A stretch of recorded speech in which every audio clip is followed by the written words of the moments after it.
Hi everyone. Thank you for joining our Facecast this morning on Autodesk Revit LT.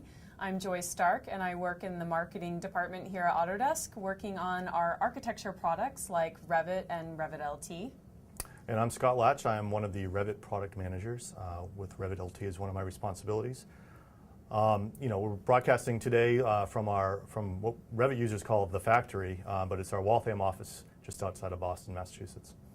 And we're here today to tell you a little bit about the new release of Autodesk Revit LT, show you a bit about how it works, and answer some of your questions about the product. So if you have questions, feel free to type them into your chat window, and we'll be taking them after we go through the first bit of our presentation.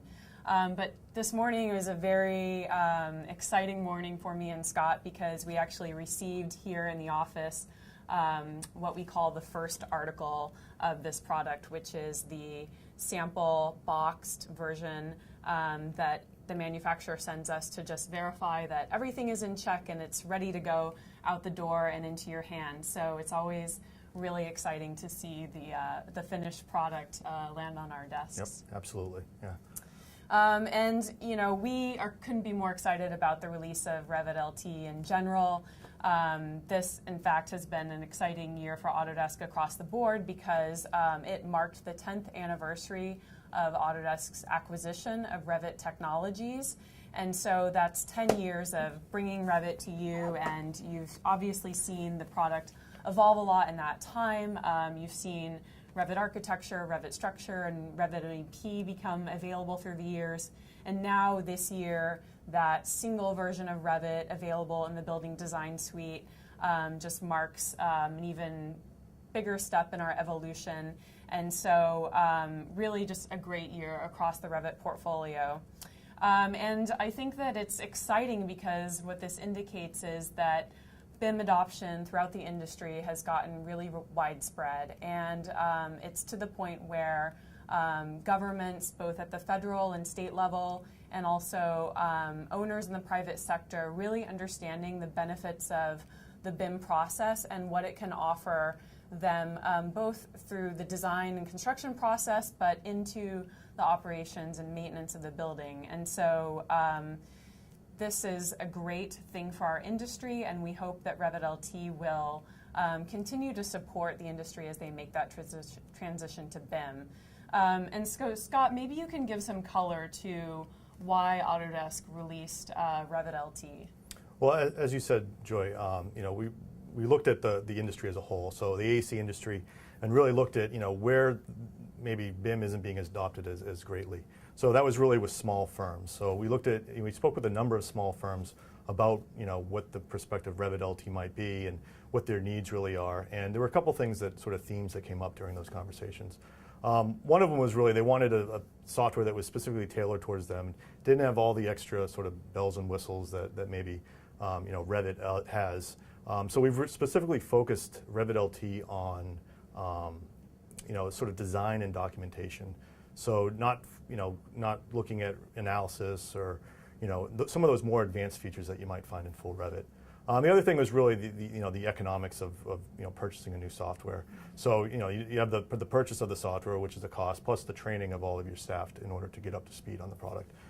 So we've done some things in the products, so adding learning tools and things like that to help with easing that transition, in addition to lowering the cost of the product as well. Mm-hmm. So Scott, you mentioned that Revit LT is really designed with small firms in mind primarily. What benefits does moving to BIM offer small firms? Well, as the requirements of BIM, there's many more regulatory agencies that are requiring BIM. So just by using Revit LT, you're meeting those sort of standards in order to meet those requirements. So that's one benefit, and that's sort of a huge benefit that users will have. The Revit LT database is exactly the same as Revit. There really is no way to discern between the two. So you're able to easily meet those needs. The other thing is really to work more efficiently, working in a single model where you can not worry more about your design and less about sort of the coordination efforts that need to happen with sort of the product. So making sure that views are labeled right and things like that. That sort of happens behind the scenes with Revit that you don't have to worry as much about that with Revit LT. And the third is really partnering with other firms. So if you're working with a structural engineer or an MEP engineer that has Revit MEP or Revit Structure, you can easily work with those firms and bring those files into Revit, either by linking them or loading them directly. Mm-hmm. Great. So what I'm hearing you say is that Revit LT could possibly expand the project work that small firms have access to, because using a BIM tool would allow them to bid on and potentially win different types of project work.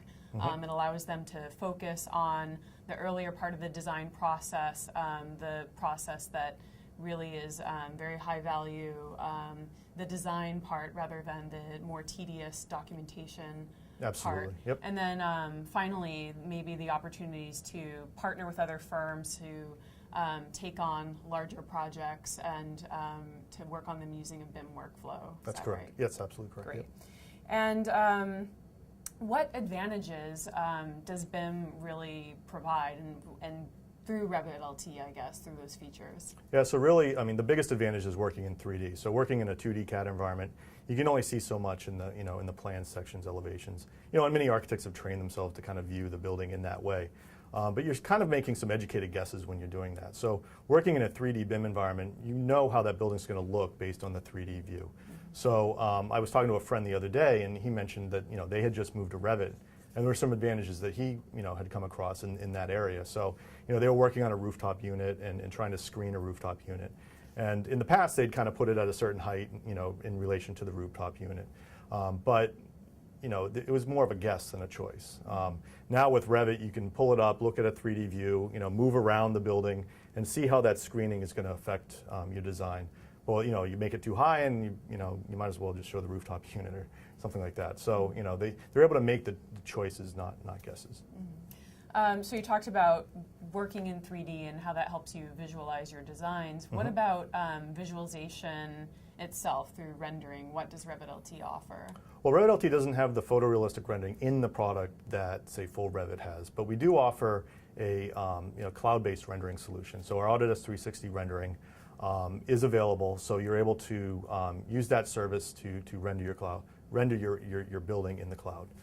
So it's really just basically a single-click action. You change a couple of settings based on the size of the model or the rendering you want. Gets sent up to the cloud. What this allows you to do is really open up your computer so you can continue to work. A lot of small firms, they don't have extra computers laying around to sort of spend hours rendering. So they have their one computer, and they can continue to work on their design while it's rendering in the cloud. It's pretty simple. You get an email back saying your rendering's done, and you're able to download it from the cloud.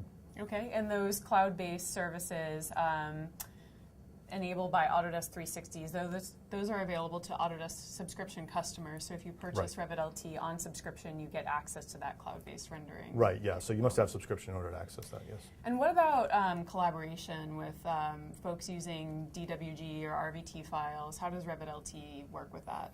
Well, yeah, so you can continue to collaborate with anybody that's still in a DWG-based workflow. You can also, if you have a library of details that you've sort of accumulated over the years that you use on a regular basis that are DWG-based, you can bring those into Revit and continue to use those in your daily workflow. So you don't have to abandon your entire DWG detail library. So that's one advantage. So the other one is working with RVT files, working with consultants that are using RVT. You can bring those into your design as well, and reference those in your design. Okay, great. And I believe you have a video that you can take us through to show us Sure. the product in action. Yep, we have a video demo here that gives a brief overview of some of the sort of the single model that Revit has. So if you look here, we have this single model. It's a single database. It's not an accumulation of DWGs that are sort of put together that you might have had in the past. So really, it's that single model with and within that model, you're looking at various views within the model. So it's really different slices of the information. So you have a schedule, a sheet, a plan, and a 3D view that you can make changes in. So you'll notice here that we're making a change to a curtain wall. So we just changed the length from 36 to 56 feet there, or something around that. So you can see the change happened in all those views. So in the schedule, and the 3D view, as well as the elevation there. So we're going to add a door here. So we're going to select this panel. So again, we're working with architectural elements. We're not dealing with lines, circles, arcs. One of the key advantages is that you are working with architectural elements. So we just added that door into the curtain wall. And like I said, this is a single database. So we have the project browser, which is sort of that central area where you see all the views, all your families, all the sheets in that one location. And to create a new sheet, it's as simple as just opening up a sheet and dragging a view right onto that sheet. And you'll notice that the view title is added directly onto that view. It's already coordinated with the view tag that's in the floor plan here. So you can see that floor plan has the same sheet number and view number as the sheet there. So we changed the sheet number to 404. And you can see that it changes right there in the view tag. So really that's one of the key benefits of coordination is you don't have to worry so much about keeping your model and views coordinated within Revit, and allows you to focus more on your design. Great. So Scott, if you had to summarize the top few features of Revit LT, what would you say that they are? Well, certainly the parametric components. So families, what they're called in Revit. You have doors, windows, walls, things that architects are familiar with, the same terminology, the same language as architectural, as architects deal with on a daily basis. So you're not, worried about, changing a door width or something like that. You can change it directly in the model from 34 to 36, and it changes it everywhere in your design. The other one is really just visualizing in 3D. So like I said before, the benefits of 3D visualization is a sort of a top feature of Revit. The cloud rendering that we discussed earlier as well, as well as the file exchange. Those are sort of the top highlights of what were advantages and highlights of the product. Great. So if we have someone out there who's trying to make the decision between Revit and Revit LT, what are some of the things that they should keep in mind? Yeah, there certainly are some key differences. I think the biggest one is probably the work sharing. So for those of you not familiar with Revit, work sharing is when multiple people work on the same project file. So allowing that capability. We don't have that in Revit LT like we do in full Revit. The other one is analysis. So we don't offer any sort of energy analysis or structural analysis from within Revit LT. The rendering that we talked about before, it doesn't include photorealistic rendering within the product, but we do have the cloud rendering service for subscription customers. And then finally, the API. So Revit add-ons are not available for Revit LT. They're only available for full Revit. Great. And if you want to find out more, there's certainly there is a comparison chart on autodesk.com/Revit LT. Great. So at this point, I want to go out into the audience and make sure we answer your questions related to Revit LT. So if you have a question, feel free to type it into the chat window and we'll get to it. I did have a few questions come in through our message box on our Facebook page. Okay. We had a question from John wondering when Revit LT will be available for purchase. So September 18th is our launch date. So we're, next Tuesday is when we're planning to release it. It will also be available in other select countries throughout the world, in German and Japanese as well. And those will be later on in about a month or so. Okay. And if you're interested in purchasing Revit LT, you can do it in several ways. You can, of course, purchase through your local area reseller, and if you don't know who that person is, you can look them up on Autodesk.com on the Revit LT page. It will tell you the resellers closest to you. You can also purchase the product through our Autodesk eStore. And then there are some other retail vendors that are going to be selling Revit LT when it's available. So Amazon.com, Dell, CDW, Insight, you may be familiar with those. They will also have the product available for purchase. Mm-hmm. So we have another question, Scott, from Suzanne asking, can I access Autodesk 360 from within Revit LT? You can. So we mentioned the cloud rendering before, so Autodesk 360 rendering is available. We also have file storage that's available to anybody that signs up and has their sign-on with Autodesk. So that's available as well. Okay. And James says that he is an AutoCAD LT user, and he's thinking about moving to BIM. Do you have any recommendations for him on how he can do that more easily? Mm-hmm. Yeah, we added some learning tools in the product to help with that transition. So we have a series of essential skill videos when you first start up the product right on the first page. There's about 10 videos there, about 2 minutes in length. It sort of gives you the overview of sort of navigation in Revit, the Revit UI. The other thing we did was within the wiki help, we added a getting started video series. Well, not video series, but series. It has videos in it as well as some tutorial information and data sets as well. So you can sort of step through that series. Basically takes you from a project from beginning to end and sort of walks you through that process. We also there's a wealth of information online. Revit's, like you said, been around for 10 years. There's lots of helpful users online that are more than happy to kind of step up and assist you with whatever questions you might have. And finally, there's there's training through resellers. So contact your reseller if you want additional training as well. Mm-hmm. And Scott, it sounds like you and your team put a lot of thought into the person new to BIM and new to Revit and making sure that they have learning resources available to them within the product to help them get up to speed. That's correct. Right. Yep. Great.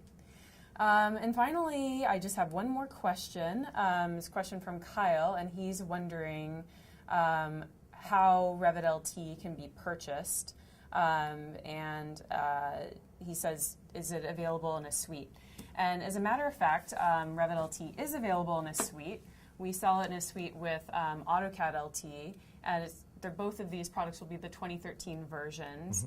And this is available for around $1,500 US.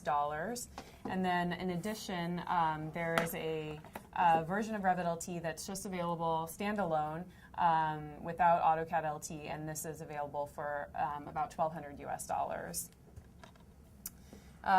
So I think that concludes our questions for our Facecast. I just want to make sure that everyone's aware that after the product is available on September 18th, you can go to our website, autodesk.com/RevitLT, to download a 30-day trial of the product so that you can experience it for yourself before you buy. And you can also learn more information about the product there, including comparisons with other products, the top features, and the best places to buy the product. Actually, you just gave your roundup, but there was another question that came in right towards the end here. So are there any issues with saving a project for work on full Revit later? No, actually, that's one of the things we've been working quite hard on is making sure that the products work together, seamlessly. So, any work that started on Revit LT can be, opened up in full Revit without a problem, and vice versa. So, any project that started on full Revit can be worked on in Revit LT as well. Oh, and actually, I did just see one more question come through from Dee, and it says, could you please review rendering in the cloud? So maybe just take us through that process one more time. Yeah, so right in the product, I think it's on the View tab. There's a button called, I forget exactly what it's called, but I think it's it's probably the only rendering button there. But you click on that, and it essentially brings up a dialog box. You have a few settings: file size, quality, and I think that's about it. You hit OK, it gets sent up, up to the cloud, and from there you're basically free to do whatever you want within the product. And then after it's complete, you'll get an email notification that says your rendering is complete, and you go onto the website. There'll be a link there to go on the website, and you can access the rendering right from there. Pretty simple. Sounds good. Yep. Well, thank you very much for viewing our Facecast today. Remember to go up to our website, autodesk.com/RevitLT, to download a free trial. And if you have any other questions, feel free to ask them on our Facebook page, and we will try to respond to them as they come in.